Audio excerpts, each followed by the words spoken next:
Hey party people, it's me, Dr. Brian Latimer, and today there will not be an FTE or office hours of any kind because everybody's apparently down in the dumps, and it's over something that happened last week. I'm not sure what, but I've seen a lot of people crying and hearing the gnashing of teeth and anger and stuff like that, and I figured, you know what, this week I'm going to do something a little bit different. I'm going to do something funny, which I kind of attempt on every episode, but it is what it is.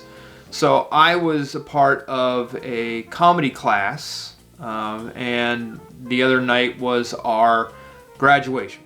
And so I did some stand-up, and naturally I talked about some college stuff.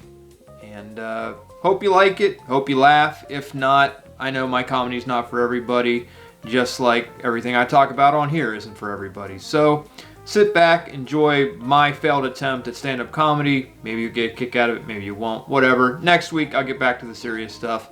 Toodles. Welcome to the stage, Brian Latimer, everybody.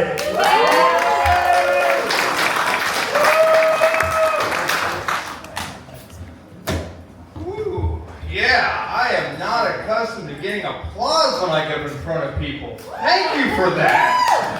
Typically, when I get up in front of my classroom, all I ever get from my students is a bunch of dirty looks, and some of them are murmuring, "Damn, Dr. Latimer's here again. Why doesn't he ever get sick?" Ah! So yes, I am a college professor. I know some of you are looking at me and thinking, why did they let an undercover cop up on stage? And I assure you, I am not. As a matter of fact, just so we can reduce that confusion and simultaneously ratchet up the pretentiousness up here, let me look more the part real fast. Woo! Woo, indeed! Yeah, like I'm ready for porn. There we go, now I look more the part. So yes, I am a college professor. Not a full college professor yet. Gonna hopefully get tenure in January. You know, when you get tenure, you get all those great perks, preferred parking, pay raise, and I'll finally be able to get my dream fulfilled of getting those elbow pads on my sports coat. I'm really looking forward to that. So as a college professor, I've noticed that myself, as well as my fellow educators, we have a tendency to commiserate by sharing terrible stories about our awful students.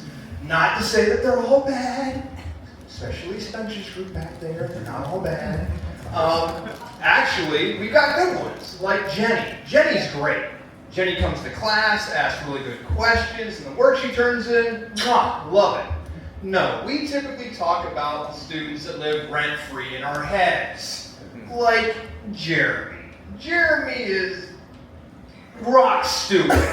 Jeremy couldn't spell cat even if you spotted in the C and the A. Like that level of bad, right? So I've learned that as we talk about them, we kind of brag about them in a weird way. Like they're our grand champions, and this is some bizarre form of Pokemon battle.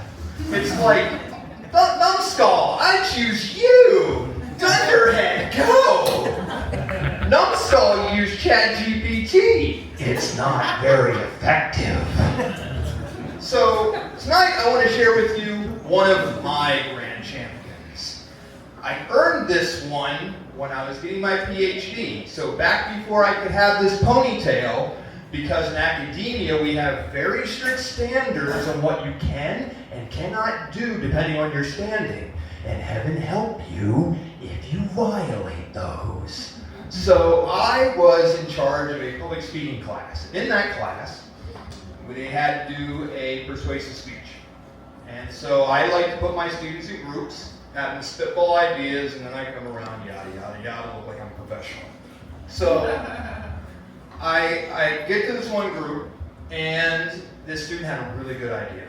She wanted to do a persuasive speech on why we should colonize the moon. In my mind, I'm like, cool, awesome, do it, right? But me being me, I like to inject my weird sense of humor. So I said, I believe that we should blow up the moon like Alexander Avian proposed in the 1990s.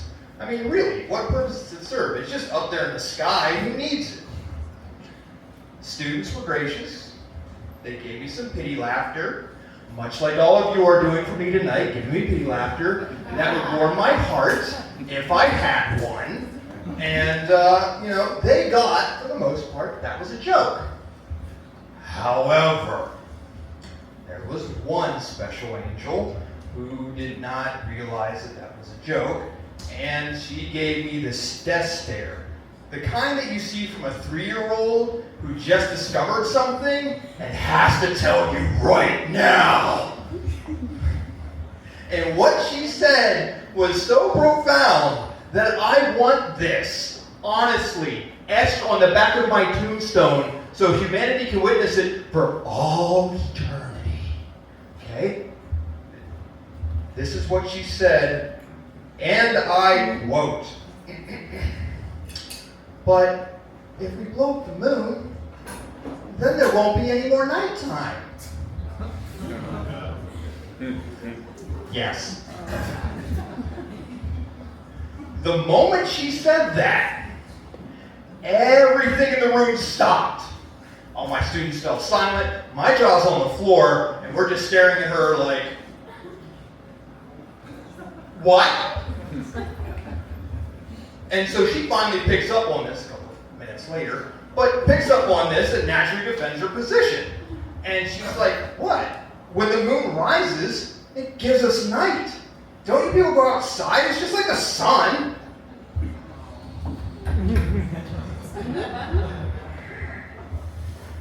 I don't know how she got in my classroom, but by the grace of God, she was there.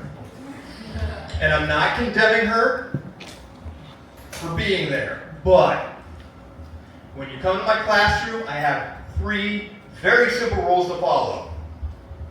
1, can you somewhat structure a sentence grammatically correct to prove to me that you have thoughts and ideas?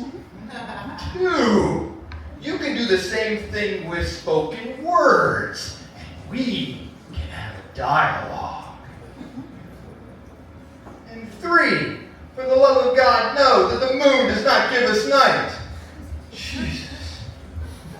Oh, well, look at the time. You have to excuse me. I have my friends Crockett and Tubbs I got to meet over in Portsmouth. Something about snowing there. So I'm Brian Latimer. That's my time.